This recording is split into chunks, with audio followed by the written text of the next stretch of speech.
하나님 아버지와 우리 주 예수 그리스도로부터는 은혜와 평강이 이 자리에 계신 여러분과 함께 하시길 주님의 이름으로 축원합니다. 사순절 둘째 주일 교회력 복음서 말씀은 요한복음 3장에 나오는 예수님과 니고데모의 만남입니다. 오늘 이 복음서 본문엔 우리에게 매우 익숙한 성구가 눈에 하나 들어오지요. 방금 전에 성가대에서도 찬양을 했던 요한복음 3장 16절 말씀입니다.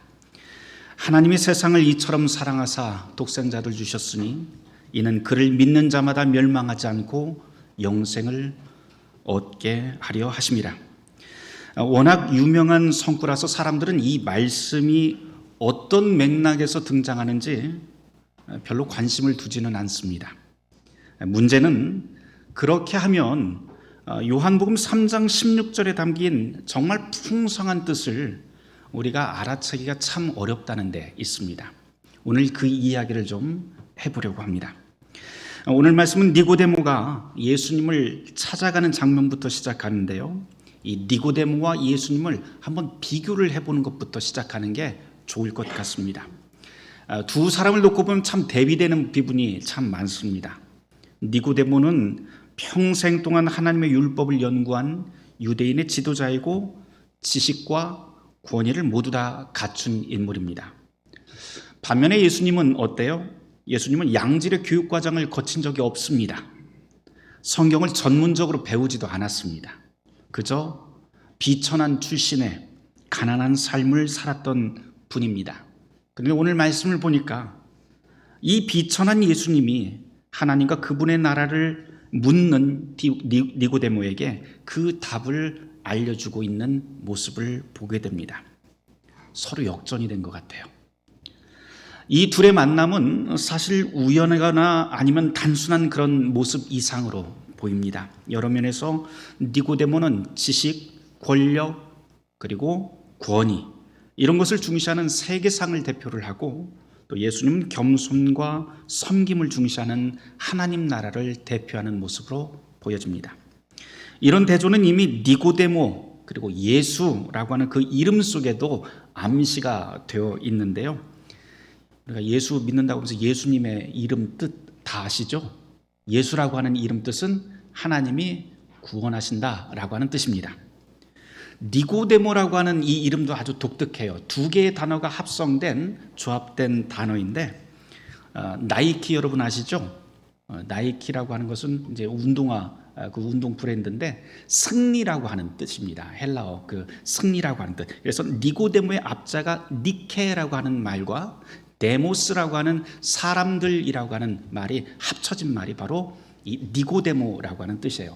그러니까 니고데모라고 하는 이 이름의 그 뜻을 풀어보면 사람들의 승리 또는 승리하는 사람 또는 성공한 사람 뭐 이런 뜻이 니고데모라고 하는 말에 담겨 있습니다. 그러니까 예수님과 이 니고데모의 만남을 이름만 가지고 우리가 다시 한번 생각해 볼 만합니다. 그러면 한쪽은 하나님의 구원을 대표하는 사람이 서 있고 또 다른 한쪽은 사람의 승리를 대표하는 사람이 서 있습니다. 하나님을 대표하는 예수님과 인간을 대표하는 니고데모가 만나게 됩니다.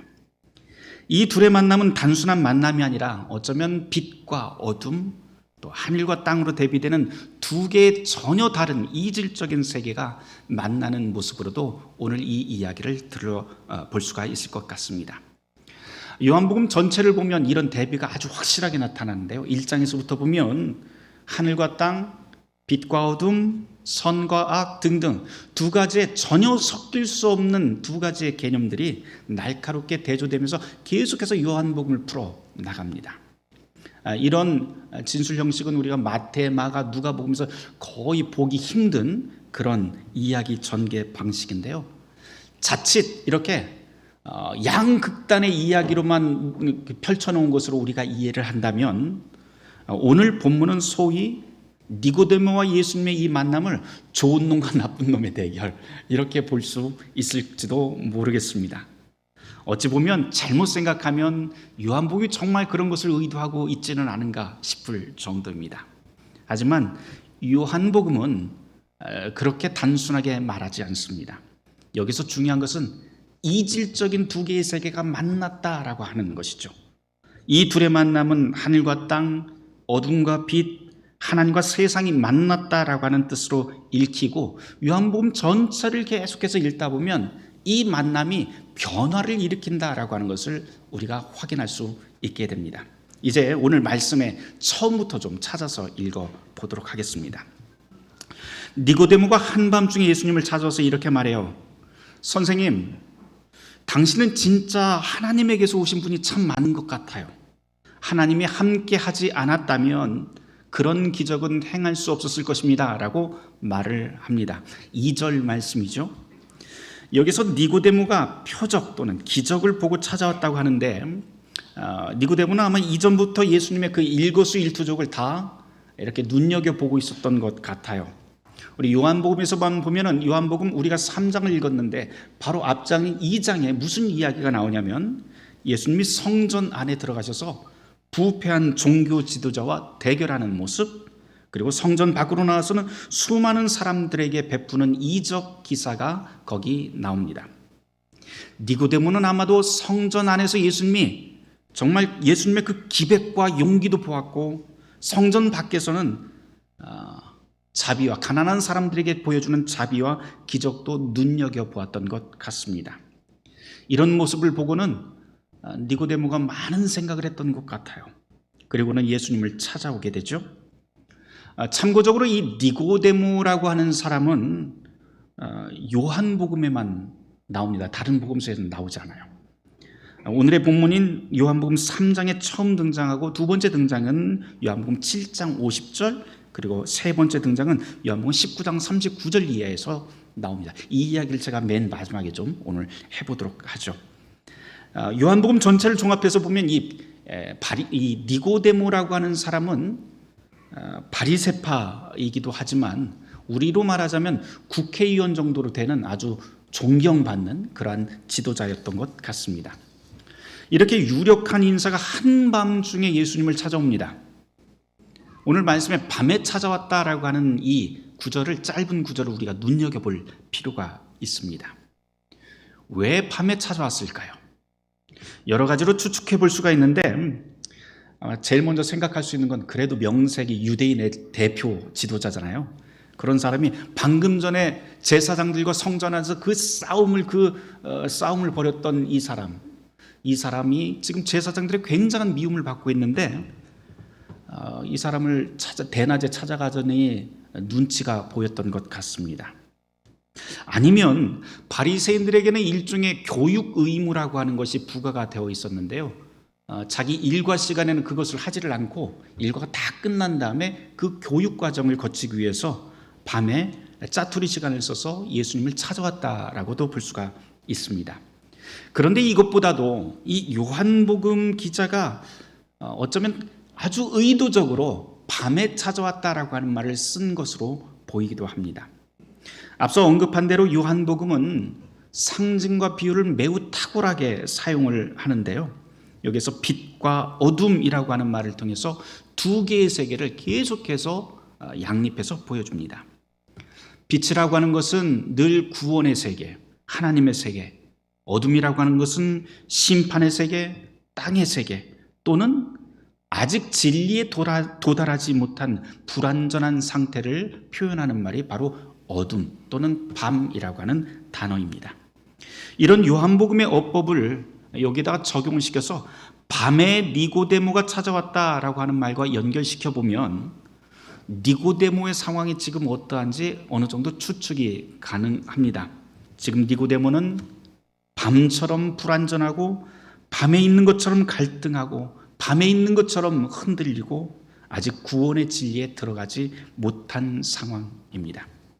요한복음 3장 2절에서 니고데모가 표적을 보고 찾아왔다라고 하는 말이 바로 이런 상태를 암시하고 있죠. 지금 니고데모는 불안하고 흔들립니다.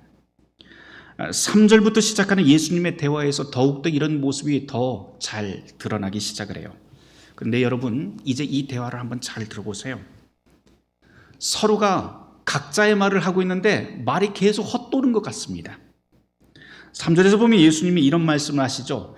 거듭나야만 하나님의 나라를 들어갈 수 있어 라고 말을 합니다. 그런데 니고데모는 뭐라고 대답을 하면, 그럼 엄마 뱃속에 다시 들어갔다 다시 나와야 됩니까? 라고 이야기를 해요. 그런데 또 여기에다 대고 예수님이 또 무엇이라고 말하냐면, 물과 성령으로 나야만 하나님의 나라로 들어갈 수 있어 라고 설명을 더 덧붙입니다. 그런데 여전히 니고데모는 그 뜻을 파악하지 못합니다. 이 예수님과 니고데모의 대화를 계속해서 읽다 보면 서로 이야기의 초점이 잘 안 맞아요. 둘 다 어쩌면 동문서답하는 것처럼 보이기도 합니다. 둘이서 대화를 하고 있는데 서로 자기가 하고 싶은 말만 계속 하는 것 같은 느낌도 듭니다. 우리가 이렇게 오해할 수밖에 없는 이유가 있는데요. 그것은 단 하나의 단어 때문에 그래요. 거듭난다라고 하는 이 단어, 헬라어로는 아노텐이라고 하는 단어인데, 이 아노텐이라고 하는 이 단어는 두 가지의 중의적인 의미를 가지고 있습니다. 첫째는 한글 번역대로 다시 거듭난다, 다시라고 하는 뜻이 있고요. 두 번째 뜻은 위로부터 또는 하늘로부터라고 하는 뜻이 있습니다. 전혀 다른 뜻이죠. 우리말에도 이렇게 중의적인 표현들이 참 많아요. 예를 들면 이런 거예요. 우리 엄마 손은 참 커. 무슨 뜻이에요? 손이 정말 크다는 뜻일 수도 있고, 또 무슨 뜻이에요? 우리 엄마 씀씀이가 참 후하다라고 하는 뜻일 수도 있습니다.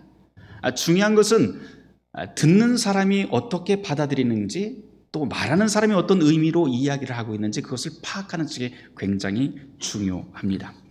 본문으로 돌아가서 다시 한번 생각을 해보죠. 니고데모는 지금 아노텐이라고 하는 말을 다시 태어나는 것으로 듣습니다. 그러면서 엄마 뱃속으로 다시 들어가야 되나요? 물어요.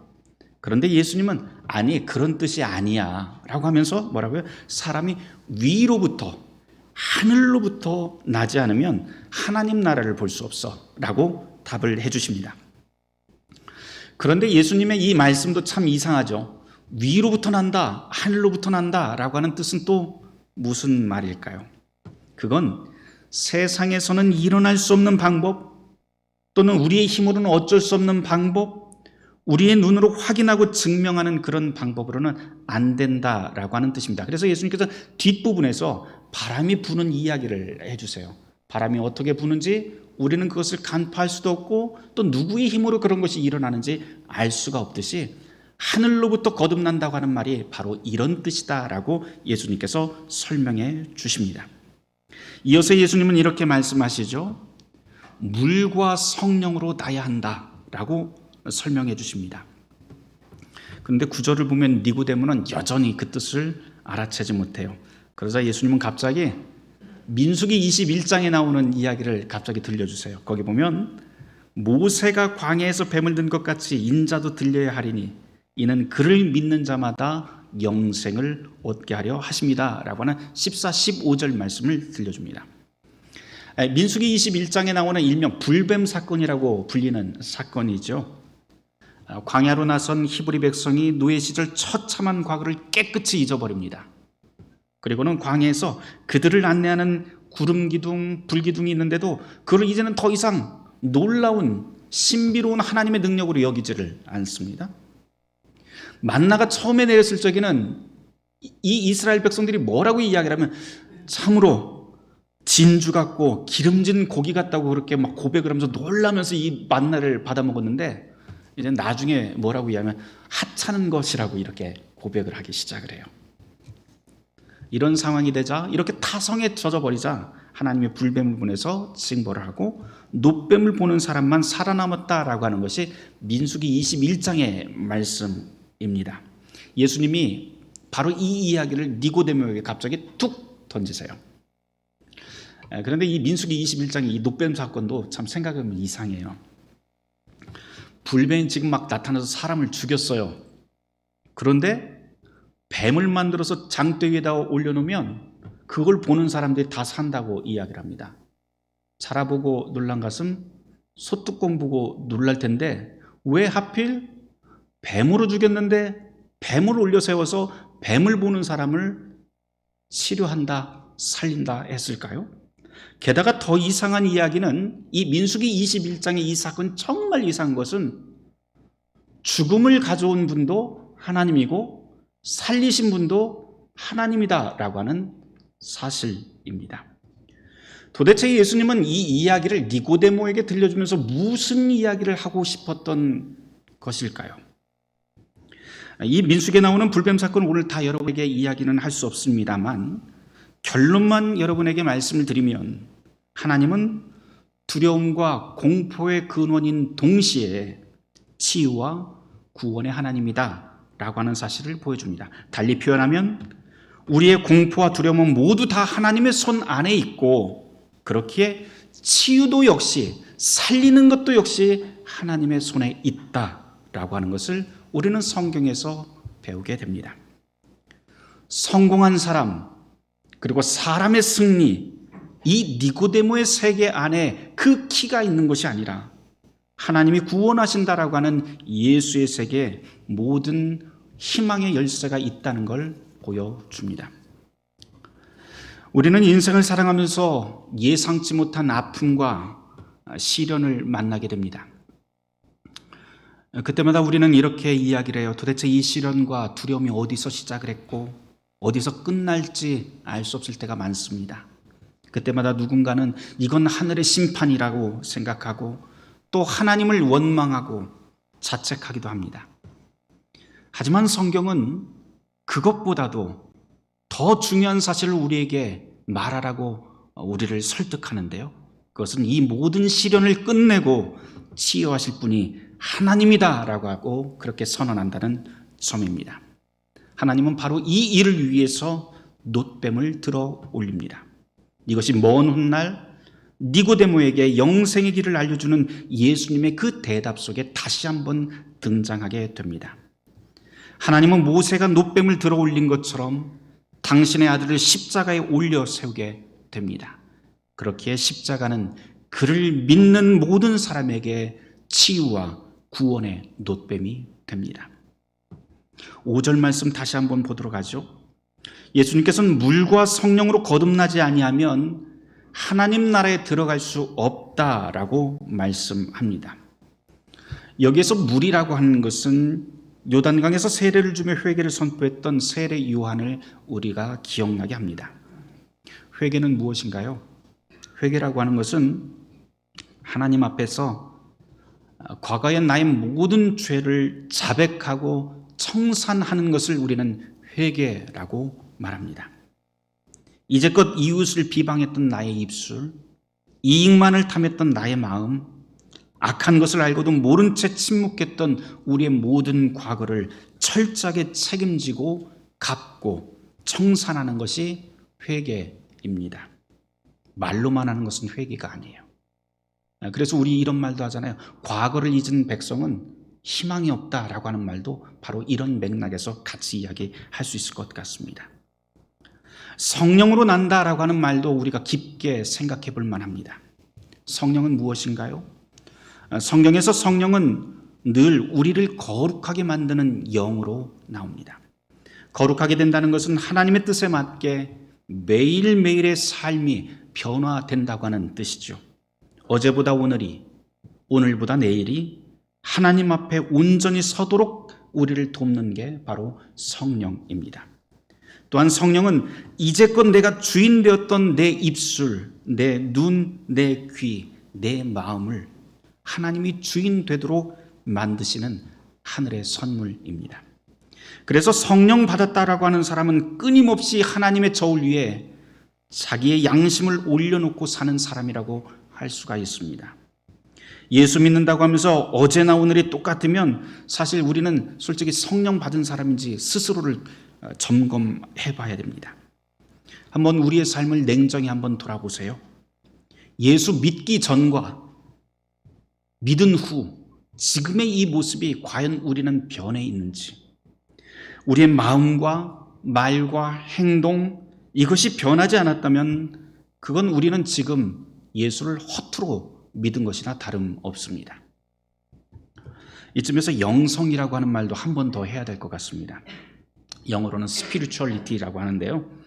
영성이라고 하는 말 여기저기서 참 많이 쓰여요. 참 모호한 말이기도 합니다. 그런데 이 말의 기본적인 그 뜻은 초월이라고 하는 뜻이에요. 초월이 뭐예요? 넘어선다라고 하는 뜻이잖아요. 나를 넘어서는 것이 영성입니다.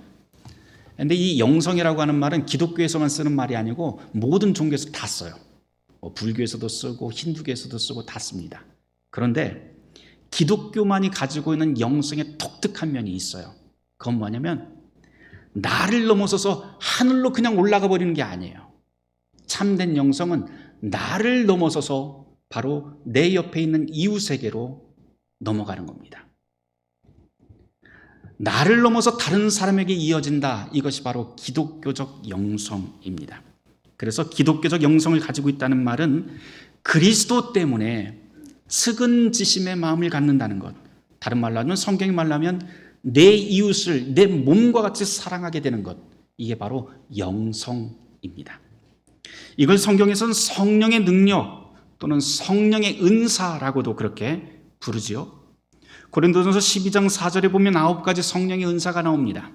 그런데 여러분들 여기 나와 있는 은사들 잘 한번 생각해 보세요.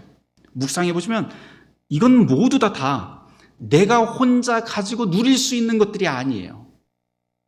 이 고린도전서 12장에 나와 있는 그 성령의 9가지 은사들은 늘 누군가와 연결되어 있어야만 펼쳐질 수 있는 내용들입니다.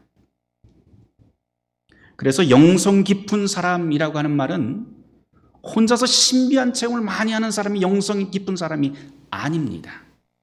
오히려 타인의 상황을 마음 깊이 공감하고 그 사람의 아픔을 공감하면서 그 사람을 위해서 섬기고 그리고 봉사해주는 사람, 위로하고 세워주는 사람이 바로 사실은 영성 깊은 사람인 것이죠.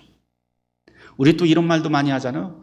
영성 깊은 기도를 이야기 많이 해요. 저 사람 기도는 참 영성이 깊어라고 하는 말을 많이 합니다. 근데 똑같은 말입니다. 기도하면서 신비한 체험을 많이 했다고 해서 그것이 영성 깊은 영적인 기도가 아닙니다. 그것으로 끝나면 그리스도의 영과 아무런 상관이 없어집니다. 다시 한번 돌아가 보도록 하죠. 예수님께서는 지금 니고데모에게 하나님 나라를 보고 들어가는 방법, 영생하는 방법을 물과 성령을 통해서만 가능하다라고 가르칩니다. 물로 세례를 받는다는 것은 내가 주인 되어서 사는 삶을 청산하고 하나님의 길에 나의 마음과 나의 모든 생활을 가지런히 정렬해 놓는 것, 이것이 바로 물로 거듭나는 것, 세례받는다는 뜻이고요. 성령으로 거듭난다고 하는 것은 나를 넘어서 타인을 배려하고 이웃을 내 몸과 같이 여기면서 사는 것을 바로 성령으로 거듭나는 삶이라고 말을 할 수가 있습니다. 예수님은 니고데모에게 바로 이 말씀을 하십니다. 그런데 니고데모는 아직도 그 뜻을 알아듣지 못합니다. 니고데모는 아직도 땅의 세계에 어두워진 밤의 사람이고요. 아직도 예수님의 그 말씀을 깨닫지 못합니다. 그렇다면 여러분, 이런 니고데모, 어둠 속을 헤매고 있는 이 니고데모, 땅의 사람 이 니고데모는 가망이 없는 것일까요? 우리처럼 불완전하고 흔들리는 땅의 사람들은 예수님을 만나도 가망이 없는 것일까요? 오늘 요한복음이 정말 이야기하고자 하는 가장 중심적인 주제가 바로 이것입니다. 요한복음 3장을 읽다 보면은 어떤 내용이 나오냐면 니고데모하고 계속 예수님이 이 이야기를 하는데 갑자기 니고데모가 사라져 버려요. 니고데모가 무슨 이야기를 했다? 어떤 반응을 했다? 이런 이야기가 사라져 버립니다. 없어요. 주님의 말씀을 듣고 니고데모가 예수님을 따라갔는지, 아니면 맞습니다, 맞장구를 쳤는지, 아니면 예수님 그 말은 말도 안 됩니다라고 하면서 그냥 떠나갔는지 전혀 알 수가 없습니다. 그냥 소리 소문 없이 니고데모는 사라져버립니다. 그리고는 요한복음을 계속 읽다 보면 다시 등장하는 순간이 있는데요. 앞서 말씀드린 대로 요한복음 7장 50절과 19장 30절에 39절에 다시 한번 등장합니다. 어떤 모습으로 그가 나타나는지 한번 확인해 보시길 바라요. 요한복음 7장 50절에서는 예수님을 잡으려고 하는 제사장과 바리새인들 무리 앞에 니고데모가 나타나요. 그리고는 그 사람들과 한패가 아니라 오히려 예수님의 무죄를 변호하는 사람으로 니고데모가 거기에 등장합니다. 요한복음 19장 39절은 더 인상적이에요. 모략과 침향이라고 하는 귀한 기름을 100리트라, 이걸 환산하면 약 대략 32kg 정도 되는데요. 32kg 정도 되는 그 기름을 다 들고서 예수가 죽은 그 십자가 앞에 나타납니다. 사실 이게 아무렇지도 않은 게 아니라 굉장히 대단한 용기예요. 당시 문화에서는 십자가형에 처형된 사람, 그 처형된 죄인의 시신을 수습할 수가 없었습니다. 일반인이. 그런데 유대인의 지도자였던 니고데모가 아주 이른 아침에 32kg나 되는 그 기름을 들고 그 십자가형에 처형된 사람의 시신을 수습하겠다고 정성스레 그곳을 찾아옵니다. 이게 무슨 뜻일까요? 처음에는 어둠 가운데 있었던 이 니고데모, 예수님의 말씀을 깨닫지 못했던 이 니고데모가 점점 예수를 만나서 변해갔다라고 하는 것을 우리에게 말하고 있는 것은 아닐까요? 요한복음에서 이 니고데모의 모습을 추적해보면 니고데모 한 사람뿐만 아니라 바로 우리 모두를 향한, 불완전한 우리 모두를 향한 하나님의 선한 뜻을 발견할 수가 있습니다. 하나님의 관심은 우리를 저주하고 심판하는 데 있지 않고 오히려 불완전하고 흔들리는 우리를 어둠에서 빛으로 인도하고 구원하는 데 있다라고 하는 것이죠. 예수님은 이것을 요한복음 3장 16절, 17절 말씀에서 이렇게 말씀하십니다. 다 같이 찾아서 같이 읽어보도록 하죠. 요한복음 3장 16, 17절 말씀입니다. 하나님이 세상을 이처럼 사랑하사 독생자를 주셨으니 이는 그를 믿는 자마다 멸망하지 않고 영생을 얻게 하려 하심이라. 하나님이 그 아들을 세상에 보내신 것은 심판하려 하심이 아니요 그로 말미암아 구원을 받게 하려 하심이라. 아멘. 사랑하는 성도 여러분, 이 구절은 니고데모 한 사람에게 주는 주님의 말씀이 아닙니다. 땅의 사람, 불안의 밤을 걷는 우리 모두를 위한 주님의 약속이고 하나님의 복음입니다. 이 복음을 믿는 자마다 구원을 얻게 될 것입니다. 모든 지각에 뛰어난 하나님의 평강이 그리스도 예수 안에서 우리의 마음과 생각을 지키실 것입니다. 아멘.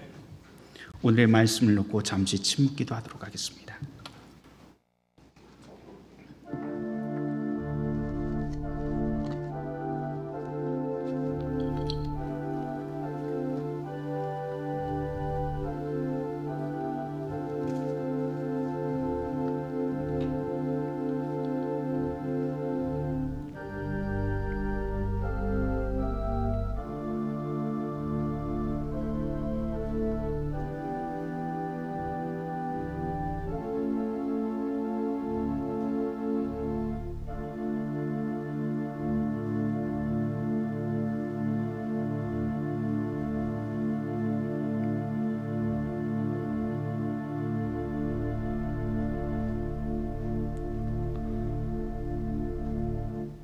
주님, 불안한 우리, 흔들린 우리를 붙잡아 주시어 하나님의 나라를 볼 수 있게 하여 주시옵소서. 예수 그리스도 이름 받들어 기도드립니다.